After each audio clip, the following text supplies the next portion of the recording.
the boys alone. You got your story. Are you not concerned for your kids? Bugger off, all of you. When you guys won't leave us alone. Parents arriving at St. Michael's College School for a meeting with administrators in the wake of serious allegations of sexual assault at the school. I'm not saying anything other than you should be ashamed Why is that? Why should we be ashamed of ourselves? We're off the property. We're the ones that alerted police to this video. They're not safe because of you guys. That seemed to be the tone of many of the parents who emerged from the meeting. People don't realize what you're doing to our kids. You make them all victims. 6 boys, aged 14 and 15, are now facing charges of assault, gang sexual assault, and sexual assault with a weapon. Crimes that police first learned about not from the school, but from journalists. On Wednesday, November 14th, Toronto Police Corporate Communications received information from the media that there were a number of expulsions taking place at St. Mike's College. The school's handling of what it knew and when is now under scrutiny. So why did reporters covering the story find themselves the target of some parents' anger? CBC News reporter Olivia Stefanovich and Global News reporter Jamie Mauracher both experienced tense scenes outside the school. Well, thanks to you both for talking about this. Olivia, let me start with you. What was that experience like at the school that day?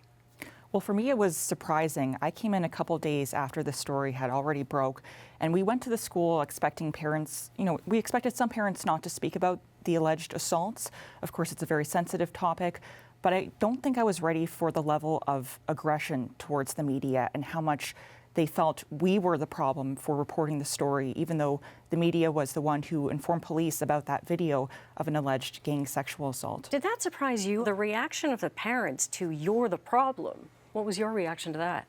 I wasn't surprised per se, just because I knew how grave the details were. We had seen the video. I went into this knowing we are meeting with these parents on what is possibly one of the worst days of their lives. So you're prepared for some sort of backlash. Right. It was the blame and saying that we should be ashamed and that we were part of the problem that was a little bit more shocking, just because we in turn felt like we were part of the solution, that this may not have come forward, like you said, right, had we not gone to police. So let's give people a sense of the kind of back and forth dialogue, because we saw a little bit there. Here's something longer.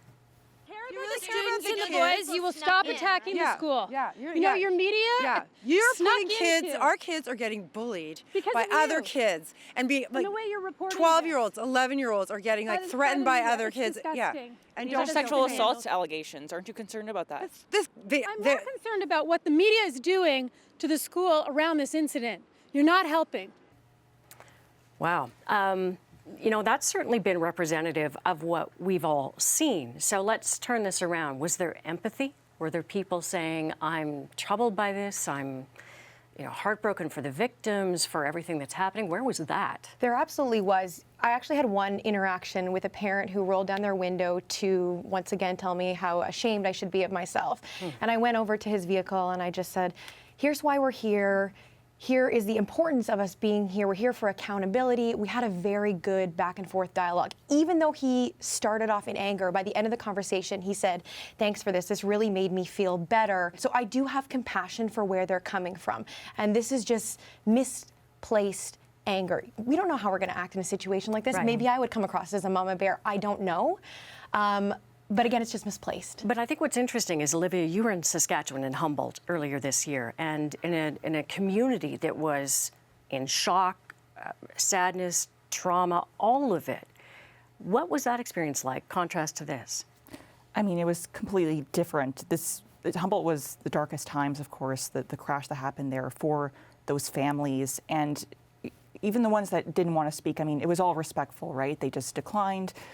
There was no aggression towards the media, even when we asked them hard questions about perhaps the GoFundMe donations that they're about to receive and the recommendations and things like that. It was always very respectful. And I think it is because perhaps we did have a little bit more time to explain ourselves as journalists about the stories that we were trying to go after. And because it was a tragedy and we were trying to humanize the stories of their loved ones.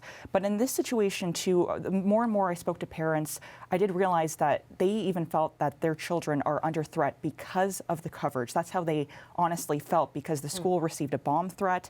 And we also heard that the school was advising students not to wear their uniforms in public because some students were being targeted in public. It's interesting. I mean, it's a tragedy on so many levels, but if anything, from our perspectives as journalists, a chance to talk about why we ask questions, why we do our jobs, and it's not to make their lives difficult, but in this case, it was journalists who shone a light on a very dark thing. Thank you both for talking about this. Thank you for having us.